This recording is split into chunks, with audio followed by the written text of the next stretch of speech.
इकबाल पर इनका धन्यवाद है जो कि सरपंच साडा वीर जो कि सरपंच कालजीत बहादुर के अपनी सूचनाओं का किसी प्रभाव के लिए बिरला बैठा की सकल तरीका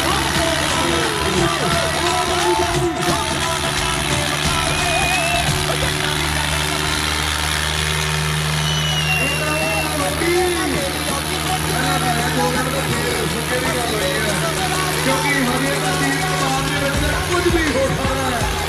कि हजे तक गोपी मोदी गल पे गोपी